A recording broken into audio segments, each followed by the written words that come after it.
Hi, today I'd like to show you 3 items I've recently purchased.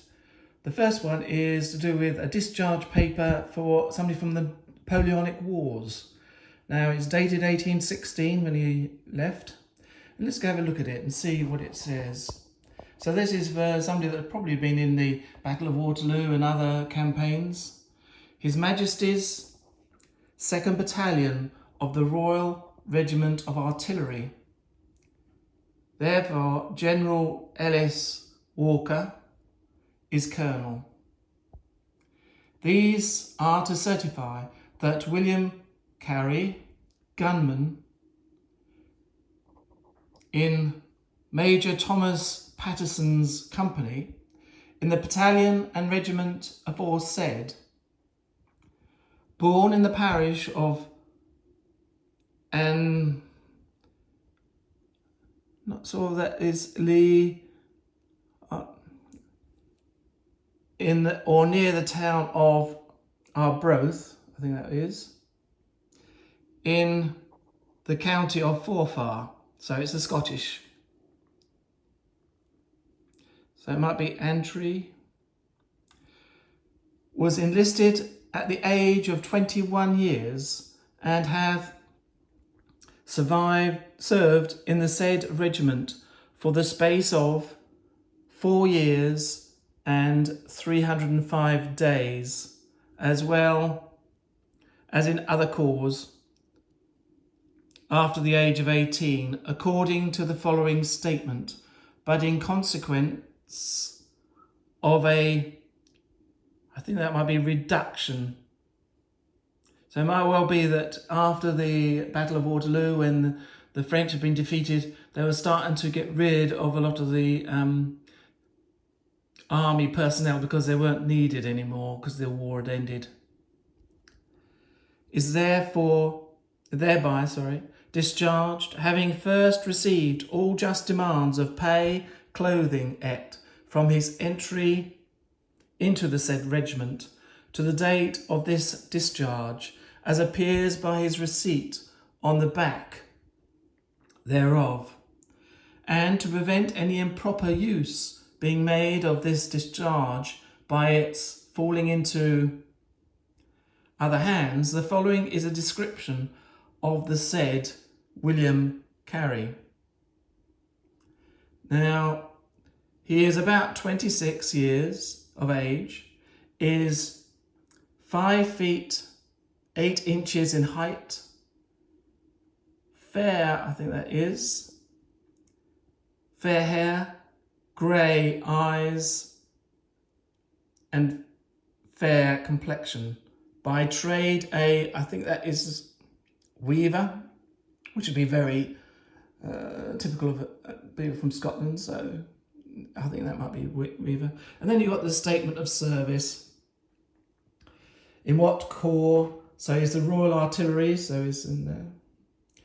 And then for the period from 26th of October, I think it's October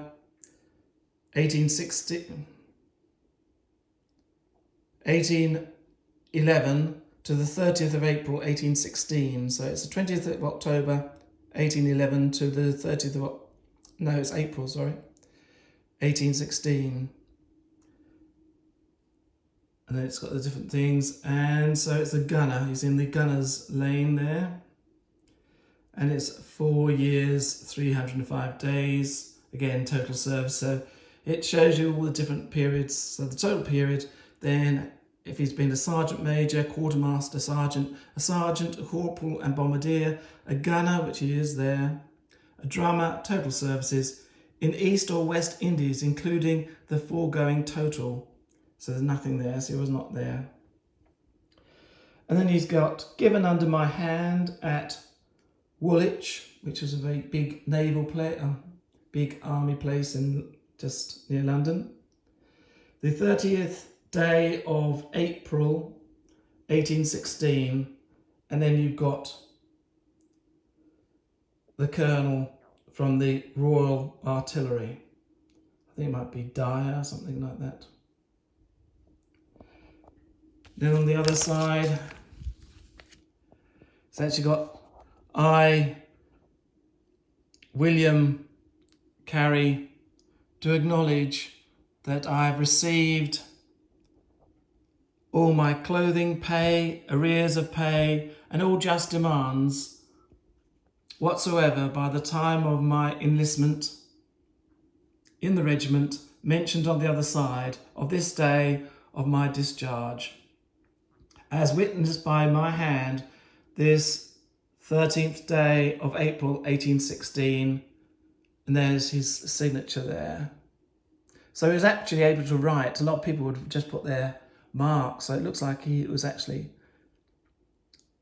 able to write. So that probably the higher people with better skills were in the artillery, because they would have had to have done a lot more sort of mathematics about how to.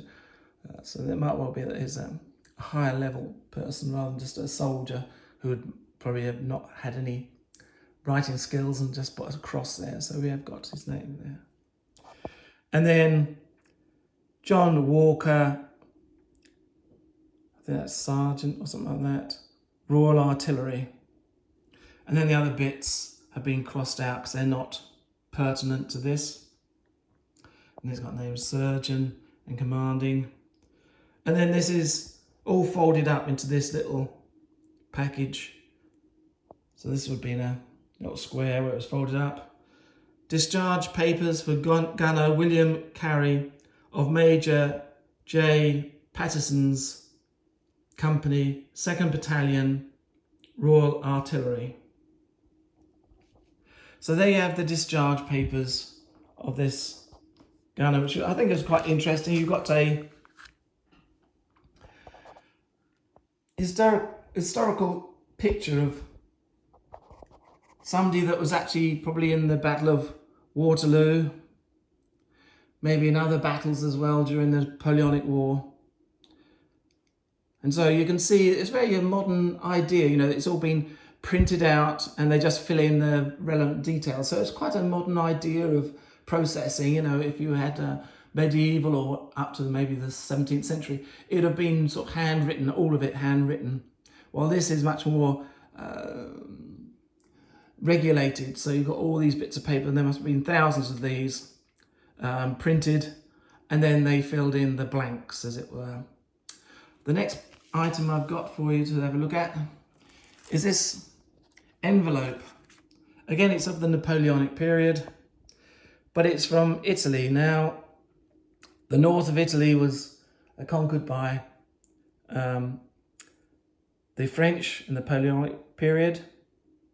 This one is of 1813, and it tells you it's a letter from the mayor of Valdusia, maybe, on headed note paper to Osaka in French-occupied Italy,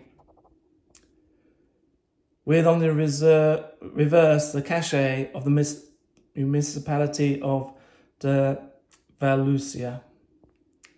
Straight line in red. This has been stamped over, faint with this. So then Napoleon Bonaparte had fought and won against the Austrians in 1796 at the Battle of Lodi near Milan.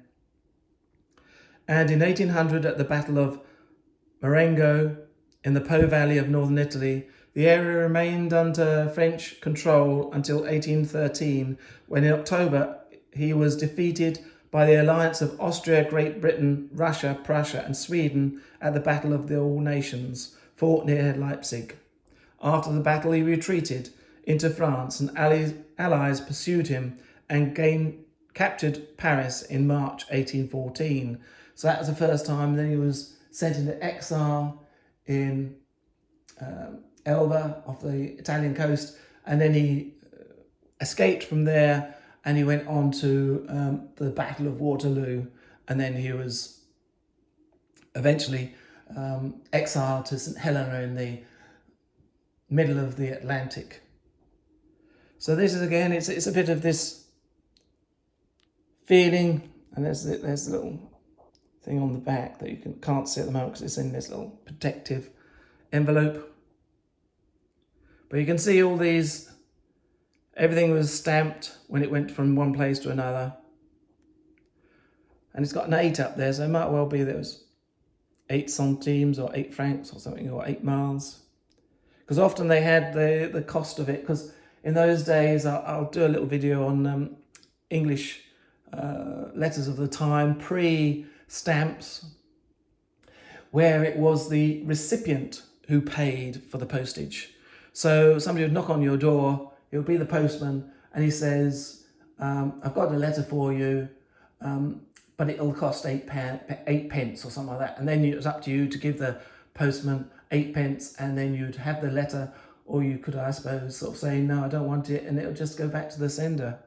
But it would have been in those days the recipient who actually paid for the postage. And depending on the mileage, it was so many pence per mile or something. But I'll do another little video on early pre-stamp postages and just show it. And they were quite quick as well. And on this side, it's actually got a copy of what's actually in the letter. So I think that says Kingdom of Italy, 1813. So anybody that knows Italian might have to read this, get an idea what they're saying. Could well be that it's much more early Italian, and also Italian at the period wasn't one united place, but lots of provinces and kingdoms, and so, and each of those had a different accent. Even as, you know, if you went from North Italy to South Italy, the people from the north would probably not understand what people from the south were saying, because it's a different stream accent. And lastly, again, it's to do with the Napoleonic period. I've got a little back scratcher. Now this one is made, as you know, most of the people in the prison of war made these little souvenirs that were sold to people who came, because it was a place where people could go and view the prisoners of war. It was a novelty, it was a day out. And these prisoners would sell these little trinkets, and with that money they would either save it, or they would buy some tobacco or drink. So it had been a day out, and these sort of little things, and they were made out of stuff that they had around them. So this is a bone. It's probably the leftovers of their meals, so it would have been sheep bone or cattle bone. They had also made things out of straw, because again, straw was was everywhere, because there was horses everywhere, and horses needed straw. And also you'd have straw in your pillows, you'd have straw in your mattress, and straw probably on the floor to soak up all the filth. So there was straw everywhere, and so straw and bone were the big items that were used by, these would be French prisoners of war in England. And you can see that it's quite well carved, certainly a lot better than I can do. And you can see the little fingers, and then it's on probably a wooden little handle. The other side, it's got little clawing fingers. So it's quite well made. So these people had some talent.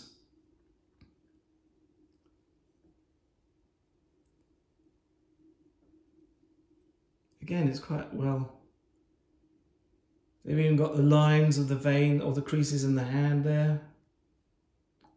So I hope that was of some interest, and you felt a bit more that you've got some sort of connection to people. You often see these battles of Waterloo and stuff like that, but this is actually to do with the actual items that were actually at that time. Like the people who experienced it, like William Carey, what his life would have been, only a 20-year-old facing such atrocious wars. But it tends to be that, I think there was a song about Vietnam where the average age was 18. And I know my father went in the Second World War, and he started when he was 19. and didn't come back until he was 24. So it's a big segment of your life is suddenly taken away. So I hope that you enjoyed this. Please subscribe if you haven't, and give it a thumbs up. That all helps to bring this to light to more people who might be interested in this sort of thing. Hope to see you again soon. Bye.